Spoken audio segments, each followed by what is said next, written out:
پھر اس سرزمین میں علامہ اقبال جیسی شخصیت پیدا ہوئی ہے. یہ ساری چیزیں جو ہے یہ در حقیقت اشارہ کر رہی ہیں کہ یہ ملک مشیت ایزدی کے کسی طویل سلسلے کی ایک کڑی ہے.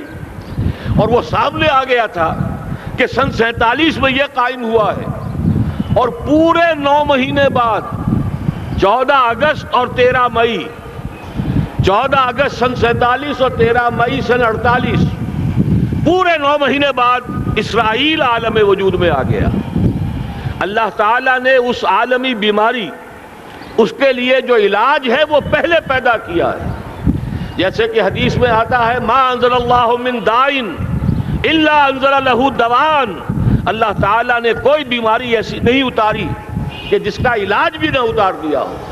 اور جیسے کہ ماں کی چھاتیوں میں بچے کی ولادت سے پہلے دودھ پیدا ہو جاتا ہے، اس کی غذا کا بندوبست پہلے ہو جاتا ہے، اسی طریقے سے اسرائیل کا جو فتنہ اٹھنے والا تھا اس کی سرکوبی کے لیے پاکستان وجود میں آیا ہے.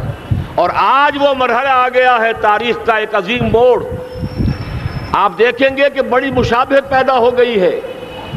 ایک طرف بظاہر امریکہ کی مرضی کے خلاف اسرائیلی وزیر اعظم نتن یاہو وہ بڑا ایک غرور کا اور بڑے تکبر کا مظاہرہ کر رہا ہے، اور وہ پورا پیس پروسیس جس پر نہ معلوم کتنا وقت صرف ہوا تھا، کتنی محنتیں ہوئی تھیں، کتنے راؤنڈز آف ٹاکس ہوئے تھے، کبھی واشنگٹن میں ہوئے ہیں، کبھی اوسلو طرز کا کوئی معاہدہ ہوا ہے، کبھی پھر اور اس کے بعد پیشی ہوئی تھی میڈرڈ کے اندر بھی، لیکن وہ سارا پیس پروسیس جو ہے اس کی دھجیاں کر رہا ہے.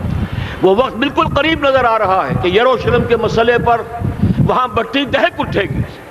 اور احادیث نبویہ میں جو خبریں دی گئی ہیں کتاب الملاحم کی احادیث میں معلوم ہوتا ہے کہ اب اس کا آغاز ہونے والا ہے. نتن یاہو کو امریکہ کے خلاف جانے کا اصل میں حوصلہ کیوں پڑ رہا ہے؟ اس لیے کہ اسے معلوم ہے کہ فرنگ کی رگیں جہاں پنجہ یہود میں ہے، چاہے کلنٹن ہو یا کلنٹن کا باپ ہو، یہودی لابی وہاں کی اتنی مضبوط ہے، کانگریس میں اور سینٹ میں ان کا اتنا اثر ہے کہ کوئی بھی وہاں شخص بڑے سے بڑا طاقتور اور بڑے سے بڑا اختیارات کا حامل اسرائیل کی مرضی کے خلاف نہیں جا سکتا. یہی معاملہ یہاں نظر آ رہا ہے. بظاہر تو ناراضگی کا اظہار ہوا ہے، لیکن یہ بات اب تو کھلتی چلی جا رہی ہے.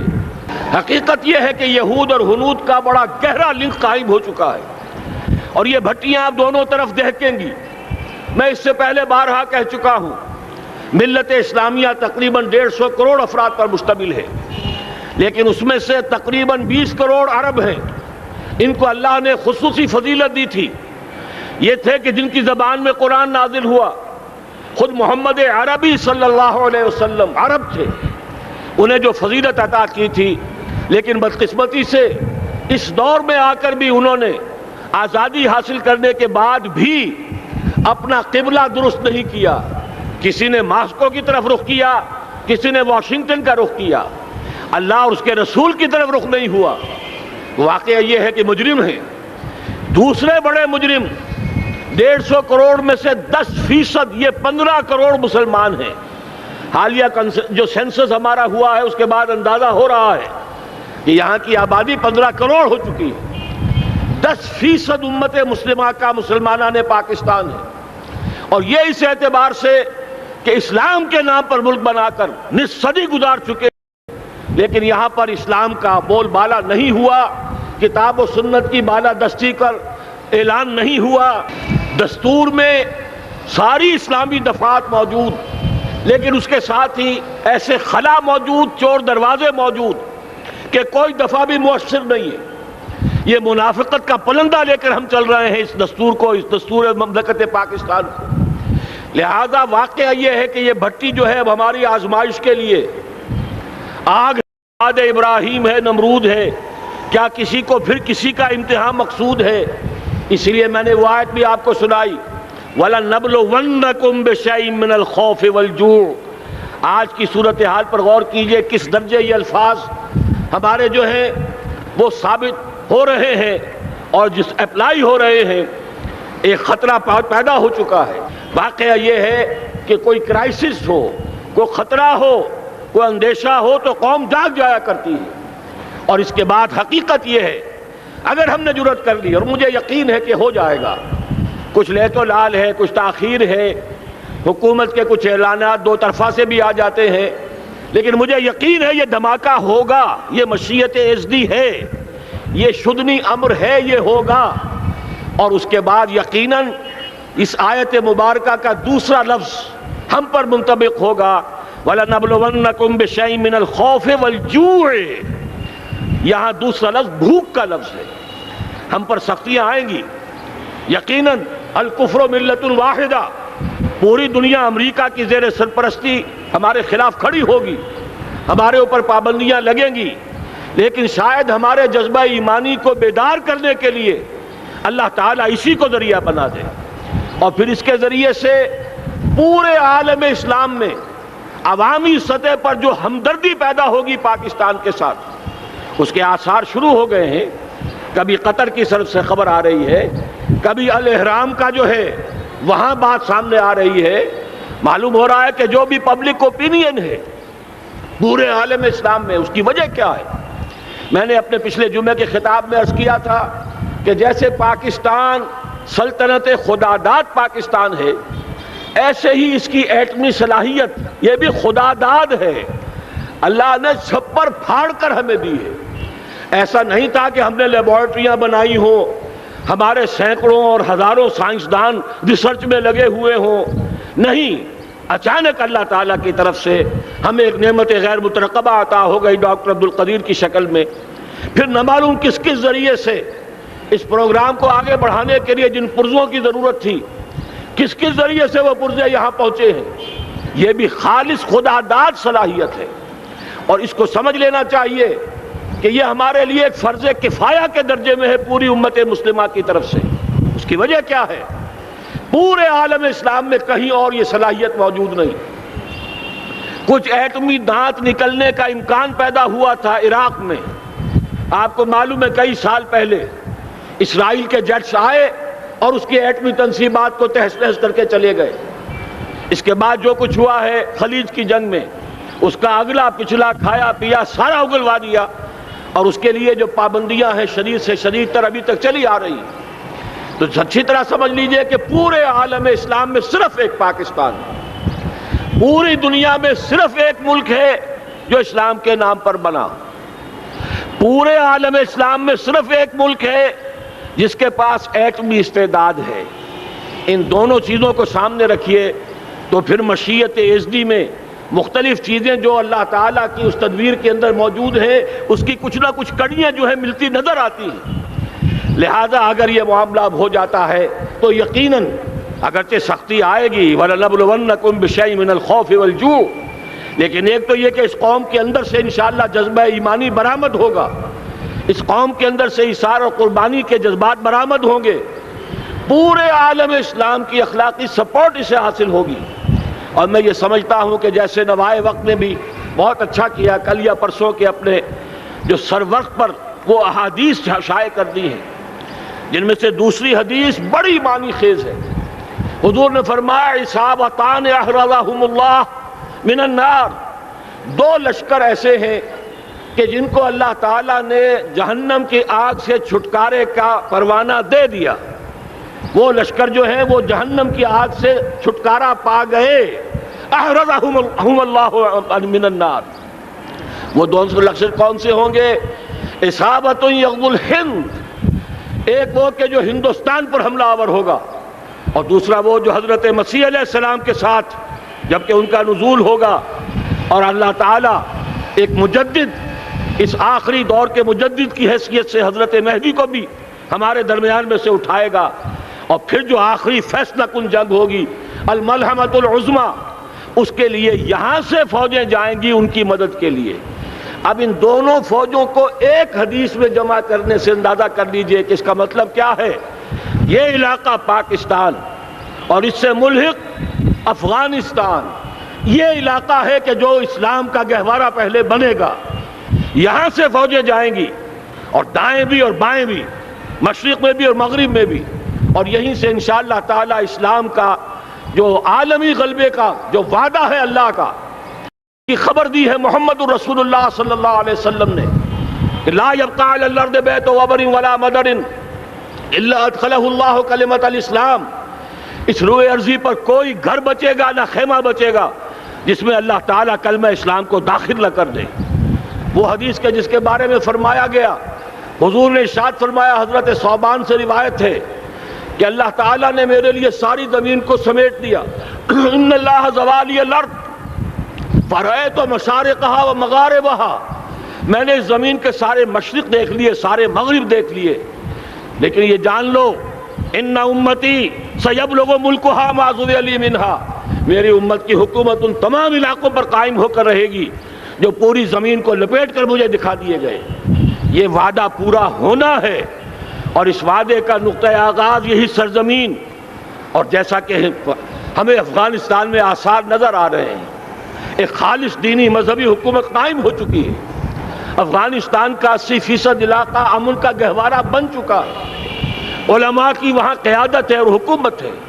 یہ پاکستان اور افغانستان مل کر، جیسا کہ آپ کو یاد ہوگا میں نے جب تجویز پیش کی تھی کہ حکومت پاکستان فوراً تسلیم کرے طالبان کو، اللہ کا شکر ہے، میں یہ نہیں کہتا کہ میرے کہنے کی وجہ سے ہوا، لیکن بہرحال اللہ کا فضل ہوا کہ چند دن کے بعد ہی حکومت پاکستان نے تسلیم کر لیا طالبان کی حکومت کو۔ میری دوسری تجویز ابھی پینڈنگ ہے، پاکستان اور افغانستان کا کے درمیان کانفیڈریشن قائم کیا جائے۔ یہ ملک دونوں مل کر واقعتاً، کہ ایک نے واقعتاً 15 لاکھ سے زیادہ جانیں دے کر مرنا سیکھ لیا ہے، اور جو قوم مرنا سیکھ لے اسے کوئی مار نہیں سکتا، اسے کوئی شکست نہیں دے سکتا، اور ایک وہ قوم ہے پاکستان میں کہ جو 400 سال کی تجدیدی مسائی کے اثرات کی امین ہے، یہ اس کا تراث علمی ہے، چاہے وہ تحریک حضرت مجدد الفسانی کی تھی، چاہے وہ علمی تحریک شاہ ولی اللہ کی تھی، چاہے وہ تحریک جہاد سید احمد بریلوی کا تھا، چاہے اور جو بھی رجال عظیم پیدا ہوئے ہیں 14ویں صدی ہجری میں، ان سب کے اثرات یہاں موجود ہیں۔ یہ چیزیں مل کر وہ طاقت بنے گی کہ یہاں سے اسلام پھر پھیلے گا، مشرق کی طرف بھی مغرب کی طرف بھی۔ اصابۃ تغزو الہند و اصابۃ مع عیسیٰ ابن مریم، یہ چیزیں جو ہونی ہیں الحمدللہ میں سمجھتا ہوں کہ اب تیزی کے ساتھ حالات اس رخ پر جا رہے ہیں۔ کہیں فرمایا ان ینصرکم اللہ فلا غالب لکم، اگر اللہ تمہاری مدد کرے تو کوئی تم پر غالب نہیں آ سکتا، وَإِن یخذلکم، اور اگر خدا نہ خواستہ اللہ تعالیٰ ہی اپنی مدد تم سے کھینچ لے، واپس لے لے، سلب کر لے، ان یخذلکم، تمہیں چھوڑ دے، فمن ذا الذی ینصرکم من بعد، تو پھر کون ہے جو تمہاری مدد کر سکے گا۔ اس مرحلے پر سیاسی جماعتیں اپنے جو ان کا مزاج ہے اس کے مطابق چاہتی ہیں کہ کیپٹلائز کریں، پولیٹیکل مفادات حاصل کریں۔ بہرحال میرے نزدیک ایک کنسنسس ہونا چاہیے، ایک نقطے کا دھماکہ ہونا چاہیے، اور نمبر 2 اللہ اور اس کے رسول کے ساتھ صلح اور اللہ کی مدد کی ضمانت حاصل کرنے کے لیے کتاب و سنت کی ٹوٹل بالادستی، پورے دستور پاکستان میں کوئی شے اس کے منافی ہو اس کو نکال کر باہر کر دیا جائے، نفاق سے پاک کر دیا جائے۔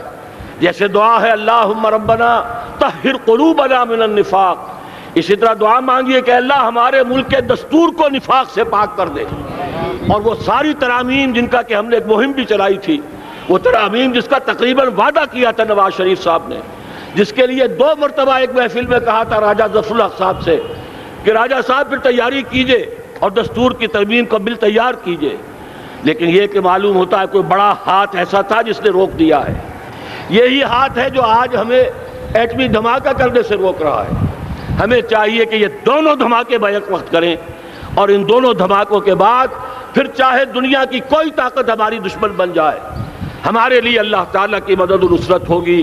وَلَنَبْلُوَنَّكُمْ بِشَيْءٍ مِّنَ الْخَوْفِ وَالْجُوعِ وَنَقْصٍ مِّنَ الْأَمْوَالِ وَالْأَنفُسِ وَالثَّمَرَاتِ وَبَشِّرِ الصَّابِرِينَ الَّذِينَ إِذَا أَصَابَتْهُم مُّصِيبَةٌ قَالُوا إِنَّا لِلَّهِ وَإِنَّا إِلَيْهِ رَاجِعُونَ۔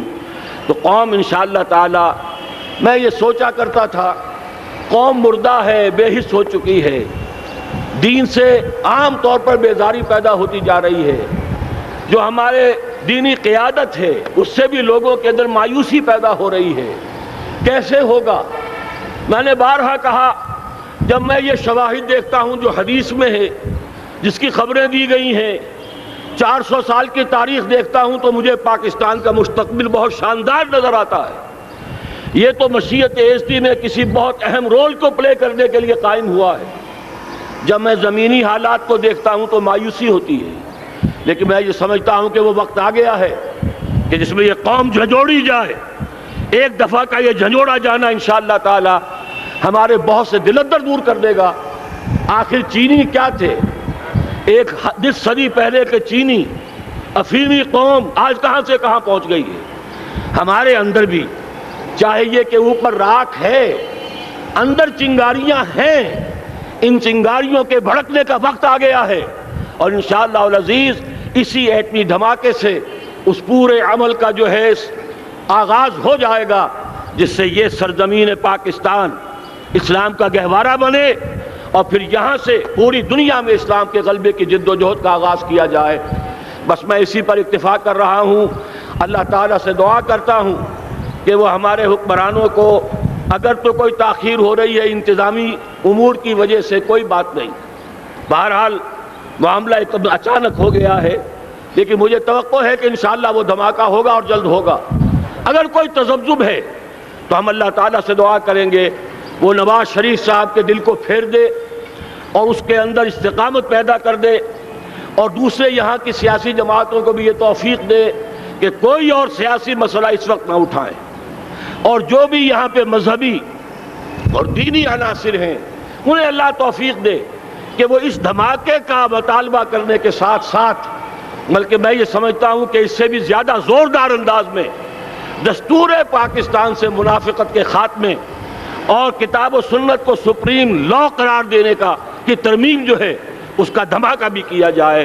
اللہ تعالیٰ ہمیں اس کی توفیق عطا فرمائے۔ اقول قولی ھذا واستغفر اللہ لی ولکم ولسائر المسلمین والمسلمات۔